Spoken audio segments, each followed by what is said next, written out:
June 19, 1861, Francisco Rizal Mercado and Teodora Alonso E. Quintos welcomed their seventh child into the world at Calamba, Laguna. They named the boy Jose Protasio Rizal Mercado y Alonso Realonda. Rizal then grew up in an environment conducive for learning and proper upbringing. The Mercado family was wealthy farmers who rented land from the Dominican religious order, descendants from a Chinese immigrant named Domingo Lamco. They changed their name to Mercado, which is known as Market, under the pressure of anti-Chinese feeling amongst the Spanish colonizers. His first teacher, his mother, together with his uncles and brother, first molded him to become the person he is known today. From there, they proceeded to Manila and visited his sister Saturnina, who was at that time studying in the La Concordia College in Santa Ana. At the age of 8, he wrote a Tagalog poem, Sa Aking Mga Kababata, the theme of which revolves on the love of one's language. He learned to express himself in the medium of poetry and arts at an early age and developed his gift subsequently. Proof of this is the Mi Primera Inspiración, a poem that shows his love for his mother. Rizal at an early age saw the injustices through the malevolent case against his mother and the execution of the three famous martyr father, Gomez, Burgos, and Zamora, collectively known as Gomburza. On June 10, 1872, Jose, together with his brother, went to Manila to grant his wish of enrolling Jose in San Juan de Letran. Jose Rizal took the entrance examination and passed them with flying colors. Thus, being an obedient child, upon his return to Manila, accompanied again by his brother Pasiano, they proceeded to Ateneo Municipal. At first, Father Magin Fernando, who was the college registrar, denied them of admittance for two reasons. One, he was late for registration. Two, he was sickly and undersized for his age. Jose Rizal was then 11 years old. However, they sought the intercession of Manuel Ceres Burgos, nephew of Father Burgos. As a result, he was reluctantly admitted at Ateneo. Ateneo Municipal Home to the Jesuit priests, which was considered the best educators in Spain, proved their worth in providing the best education system for both Filipinos and Spaniards. According to Ambet Ocampo, there were only 12 students in a class, 9 of which, including Jose Rizal, graduated sobresaliente with the same excellent mark in all their subjects in school year 1876 to 1877. Jose Rizal returned to Ateneo shortly before the classes began to start his junior year. He met his mother and informed him that she was finally released from prison, just as he predicted when he visited her to prison cell in Santa Cruz, Laguna.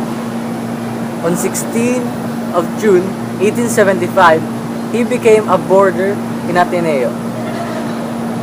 He befriended his professor, Father Francisco del Paula Sanchez, whom he regarded as a great educator and scholar.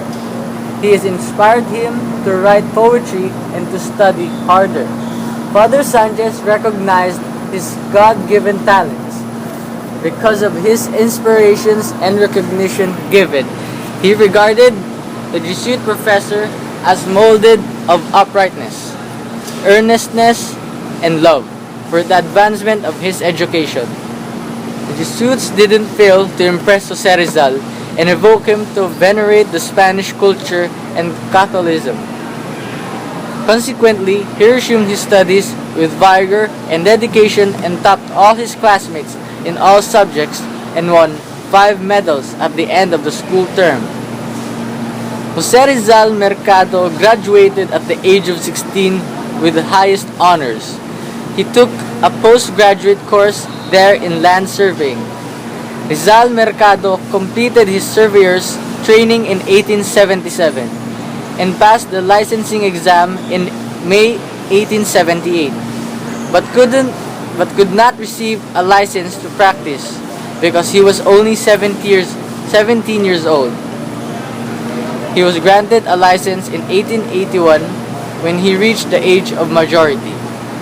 At this stage of Rizal's life, Rizal was Hispanized.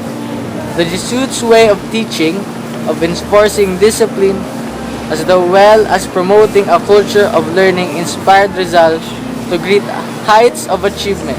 Since the Jesuits also teach foreign literature, Rizal eventually became fascinated by stories and ideas from abroad, leading to a widening of perspectives and also an appreciation of foreign culture.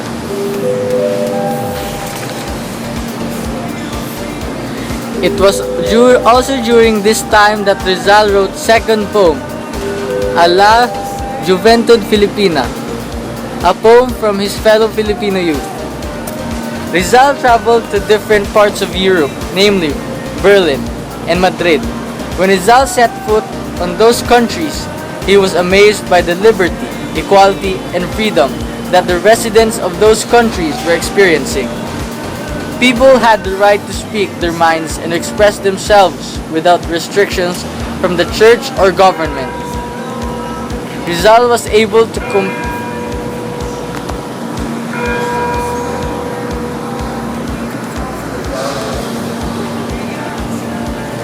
In Madrid, Rizal became a pioneer member of the Kilosang Reformista alongside Marcelo del Pilar, Mariano Ponce, Graciano Lopez Jaina, Juan and Antonio Luna, and amongst other Filipinos.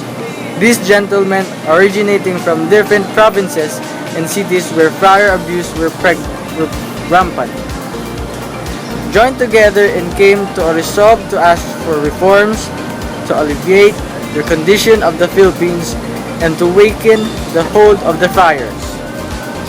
Rizal also joined the Masonic Order, an organization composed of numerous liberal-minded men. These people were against oppression and the restriction of various human rights.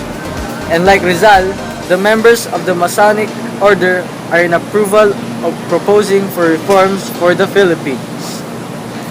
In Germany, he met the pastor Karl Ulmer and the ophthalmologist Dr. Louis de Wecker.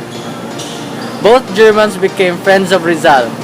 Rizal was very content when he stayed in Germany, since he noted the Germans' good qualities of industriousness and liberalism. The Noli Me Tangere is the first novel of Rizal.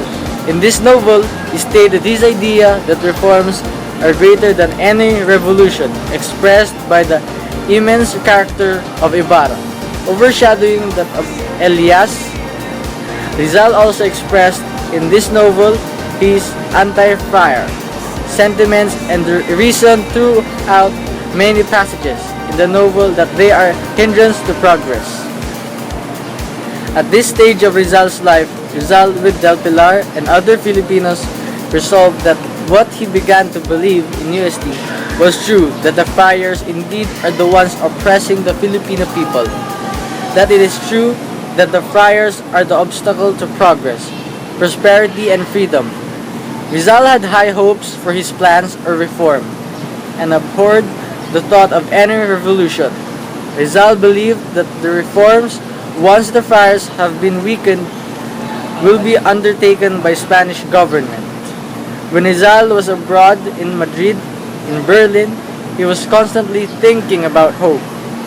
He longed for his beloved Philippines because he was very lonely and is also worried about the condition of his relatives back home. Proof of his worrying about his relatives is expressed in a letter to his family written on June 1886. One friend even told Rizal to become a citizen of Germany for him not to get arrested once complications arise. But Rizal's attachment to the Philippines was great, and it overruled and any other speculation. Rizal finally went back to the Philippines and set foot once again in his beloved homeland in 1887. He first visited Manila, where he met the Governor General Emilio Terroro. And they had a dialogue regarding Rizal's novel. Rizal promised to give him a copy. It is unfortunate that this Governor General will fail Rizal in his hour of need, which will be expressed later. The main problem was the Dominican friars have been increasing the cost of their rents without much regard to the well-being of the people of Calamba. The Dominican friars were also issuing receipts as proof of the land tenant's payment. For all these problems, Rizal was the man whom the inhabitants of Calamba could look up to.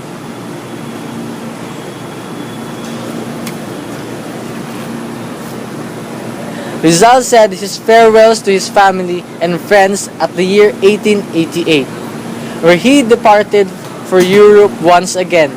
Along the route to Europe, he stopped by at Japan to live at the Spanish legation. There, he met Osei-san, a Japanese woman whom he had expressed his interests. Another stop along the way to Europe was America, the land of opportunity, where he noted its characteristics: raw, grasping, and restless with growing pains. America could not give Rizal any form of inspiration or leisure.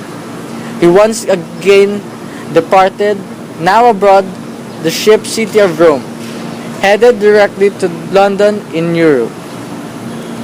Rizal's primary goal in London was to write an annotated version of Morgas Sucesos de las Islas Filipinas, in order to prove to the Spaniards that the Filipinos, even before the Spaniards came, have a rich and vibrant civilization full of intelligent people.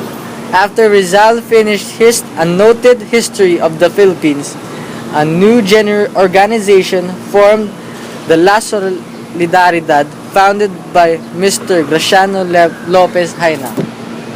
In the La Solidaridad, Rizal found his medium for expressing his hatred to the friars and the Spanish governments in the Philippines. He wrote the indolence of Filipinos, expressing that the Indios had, at one time, a rich civilization with various international relations. Another article by Rizal, To the Young Woman of Malolos, is also written for the La Solidaridad. In this article, Rizal expresses his thoughts regarding Filipino women, that they should not always be under the beck and call of the friars, that they should inculcate to their sons the notions of national pride and courage.